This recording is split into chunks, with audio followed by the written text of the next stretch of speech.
Hello, मी आहे सविता आणि आजच्या भागामध्ये आपण 4 ते 5 वर्षाच्या मुलीकरता हे सुंदर असं जॅकेट कसं स्टिच करायचं ते बघणार आहोत. तर कटिंग आणि स्टिचिंग आपण दोन्ही बघणार आहोत ह्या व्हिडिओमध्ये. आणि पाहू शकताय फिनिशिंगसुद्धा अगदी छान झाली आहे जॅकेटची. आणि फक्त अर्ध्या तासामध्ये तुम्ही कटिंग करून हे जॅकेट स्टिचिंगसुद्धा करू शकता. आणि हे जे जॅकेट आहे ते तुम्ही असं लॉंग फ्रॉकवरती, शॉर्ट फ्रॉकवरतीसुद्धा वापरू शकता. अगदी छान दिसतं आहे. चला मग अगदी परफेक्ट असं हे 4 ते 5 वर्षाच्या मुलीकरता जॅकेट कटिंग आणि स्टिचिंग कसं करायचं ते आपण पाहूयात. तर सुरुवातीला आपण कटिंग करणार आहोत. तर मापं आपण जी टाकणार आहोत सुरुवातीला ती अस्तरवरती टाकणार आहोत. तर त्यासाठी 4 फोल्डमध्ये अस्तर घेतलेलं आहे. तर 4 ते 5 वर्षाच्या मुलीकरता हे जॅकेट स्टिच करतो आहे. तर शोल्डर टाकलेला आहे 5 इंच, मुंडा खोलीसुद्धा टाकलेली आहे 5 इंच, मुलीची छाती होती 24 इंच, त्याचा चौथा भाग आलेला आहे 6 इंच आणि 2 इंच मार्जिन टाकलेलं आहे.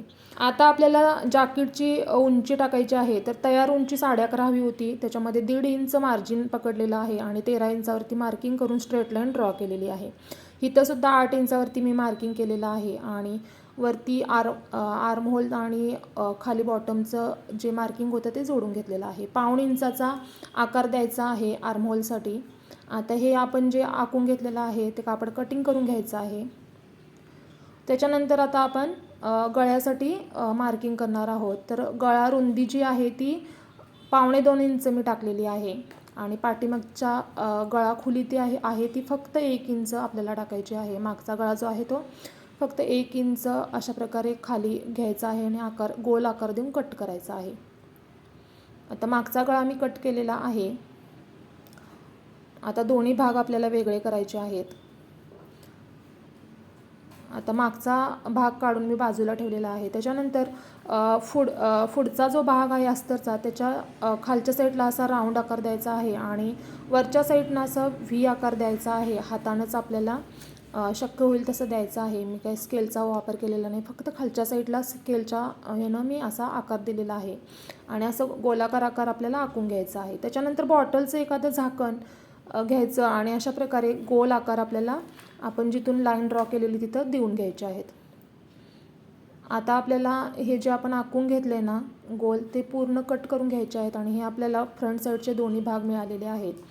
आता मी हे जॅकेट जे आहे ते साडीच्या पदरापासून स्टिच करणार आहे, कारण ह्या साडीतूनच मी एक लॉंग फ्रॉक स्टिच केलेला होता आणि त्याच्यावरतीच हे मी जॅकेट स्टिच करत आहे. तर डिझाईन वगैरे बघून आपलं हे पदर किंवा आपण पैठणी वगैरे ब्लाऊज पीस असेल ना त्याच्यावरती अस्तर ठेवून कट करून घ्यायचे आहेत. आता इथं मोराची वगैरे डिझाईन आहे, अगदी व्यवस्थित त्याच्यावरती हे अस्तर ठेवून कट करायचे आहे, म्हणजे शिवल्यानंतरसुद्धा ती डिझाईन व्यवस्थित दिसेल. तर पाठीमागचा भाग कट करून घेतलेला आहे आणि डिझाईनसुद्धा बघून मी व्यवस्थित कट करून घेतलेला आहे. त्याचप्रमाणे समोरचासुद्धा भाग मी तसाच कट केलेला आहे. दोन्ही साईडला मोराची जी डिझाईन होईल ना होती ना ती सेंटरला येईल अशा पद्धतीने मी ही दोन्ही भाग कट केलेले आहेत. अस्तर आणि मेन पार्टचं कटिंग झाल्यानंतर आपल्याला आर्म होल स्टिच करून घ्यायचे आहेत आणि मागचा गळा स्टिच करायचा आहे. साईडून छोटे छोटे कट लावून अस्तर पलटून घ्यायचं आहे. सेम तसंच फ्रंट साईडला करायचं आहे. ते राऊंड शेप स्टिच करून आर्म होल स्टिच करायचं आहे आणि हे राऊंड शेप स्टिच करताना ना कापड आणि अस्तरच्या मध्ये नॉट ठेवून आपल्याला स्टिच करायचं आहे. तर सुरुवातीला मी बॅक पार्ट स्टिच करून घेणार आहे. आर्म होल आणि गळ्याला अशा प्रकारे अर्धा इंचाचं मार्जिन सोडून मी शिलाई मारून घेतलेली आहे आणि आर्महोलच्या इथं जे एक्स्ट्रा कापड होतं ते कट करायचं आहे. छोटे छोटे कट्स मारायचे आहेत आणि आपल्याला अस्तर पलटून घ्यायचं आहे. तर अशा प्रकारे छोटे छोटे कट्स मारून ना पलटून घ्यायचं आहे. खालच्या साईडूनसुद्धा शिलाई मारायला विसरायचं नाही आहे. मी आता पलटून घेतल्यानंतर माझ्या लक्षात आलं, खालच्या साईडूनसुद्धा मी शिलाई मारून घेतलेली आहे. छोटे छोटे कट्स मारायचे खालच्या लोअर साईडला आणि ते सुद्धा पलटून घ्यायचं. त्याच्यानंतर आर्महोल आणि गळ्याच्या बाजूला आणि खालच्या साईडलासुद्धा अशा प्रकारे दाब टीप मारून घ्यायची आहे 1/5 इंचाचं मार्जिन सोडून. आणि हा आपला मागचा भाग आहे तो ना तयार झालेला आहे. अगदी 5 ते 10 मिनटात स्टिच करून तयार होतं. त्याचप्रमाणे फ्रंट साईडसुद्धा आपल्याला स्टिच करून घ्यायची आहे. अशा प्रकारे नॉट ठेवायचे आहे सेंटरला आणि हे आर्म होल स्टिच करायचं आहे आणि राऊंड जे आकार आहेत ते स्टिच करायचे आहेत. थोडं मी स्पीडमध्ये दाखवते तुम्हाला. हे राऊंड भाग आहे ते थोडेसे काळजीपूर्वक स्टिच करा. आता हे एक्स्ट्रा कापड कट करून टाकायचं, छोटे छोटे कट्स मारायचे कोपऱ्यांच्या इथं व्यवस्थित कट्स मारा, तरच छान असे आकार आपल्याला दिसतात. अशा प्रकारे इथं मी कट्स मारून घेतलेले आहेत आणि कापड पलटून घेतलेलं आहे. तर सरळ बाजूवरती अस्तर ठेवून आपल्याला हे स्टिचिंग करून नंतर पलटून घ्यायचं आहे.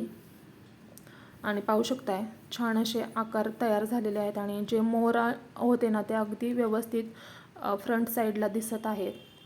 आता मी आर्महोलच्या साईडला 1/2 इंचाचं अंतर सोडून दाबटीप मारून घेतलेली आहे आणि एक्स्ट्रा कापड कट करून टाकलेलं आहे. आता हे सर्कल आहेत ना फ्रंट साईडचे, त्याच्यावरती अजिबात दाबटीप मारायची नाही आहे, कारण त्याचा लूक ना खराब होतो. त्याच्यापेक्षा तुम्ही थोडंसं व्यवस्थित प्रेस केलं ना तर आकार अगदी छान दिसतो. त्याच्यामुळे दाबटीप मारायची नाही आहे. विदाऊट दाबटीपशिवायसुद्धा छान दिसतं हे जॅकेट. फक्त इस्त्री व्यवस्थित करायची आहे. आता आपले फ्रंट आणि बॅक दोन्ही पार्ट तयार झालेले आहेत. आता आपल्याला फिटिंग करून घ्यायचं आहे आणि ज्या नॉड आहेत त्याला लटकन लावून घ्यायचं आहे. साडीच्या बॉर्डरमधूनच लावू शकता किंवा तयार लटकनसुद्धा तुम्ही लावू शकता.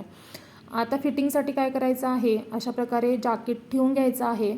शोल्डरच्या इथून 1/2 इंचाचं मार्जिन सोडून इथं शोल्डर जॉईन करून घ्यायचे आहेत आणि साईडच्यासुद्धा आपले जे कडा आहेत ना त्यासुद्धा 1/2 इंचाची शिलाई मारून जोडून घ्यायच्या आहेत. आणि परत उलट्या साईडून आपल्याला व्यवस्थित मापानुसार, छाती मापानुसार एक्स्ट्रा मार्जिन सोडून फिटिंग करून घ्यायचं आहे. म्हणजे आपल्याला पिको वगैरे किंवा ओव्हरलॉक करायची गरज पडणार नाही. आणि आपलं पैठणीचं जे कापड असतं किंवा पदराचं कापड असतं ना त्याच्यातून बऱ्यापैकी धागे निघत असतात. त्याच्यामुळे पहिल्यांदा सरळ बाजूवरती शिलाई करून घ्यायची आणि मग अस्तरच्या साईडून फिटिंग करून घ्यायचं. म्हणजे आपल्याला ओव्हरलॉक वगैरे करायची गरज भासत नाही. आणि हे पहा, फक्त अर्ध्या तासामध्ये आपलं जॅकेट जे आहे ते स्टिच करून तयार झालेलं आहे. साडीची जी बॉर्डर होती ना त्याच्यापासूनच मी ह्या नॉडला लटकन लावून घेतलेले आहेत. आणि अशा प्रकारे आपलं हे सुरेख असं जॅकेट तयार झालेलं आहे. तर तुम्हाला हा व्हिडिओ कसा वाटला कमेंट करून नक्की कळवा. आणि जॅकेटसुद्धा कसं झालेलं आहे ते सुद्धा कमेंट करायला अजिबात विसरू नका. आणि हो, माझे हे छान छान व्हिडिओज जर तुम्हाला आवडत असतील तर चॅनलला लाईक करा, शेअर करा. आणि महत्त्वाचं म्हणजे माझ्या अशाच छान छान व्हिडिओचं नोटिफिकेशन यूट्यूबवरती मिळवण्यासाठी माझ्या यूट्यूब चॅनलला सबस्क्राईबसुद्धा करा. आणि हे पहा फायनल लूक हा ड्रेसचा. ह्या ड्रेसवरती मी हे जॅकेट स्टिच केलेलं. चला मग पुन्हा भेटूयात अशाच एका छानशा व्हिडिओसह. तोपर्यंत धन्यवाद.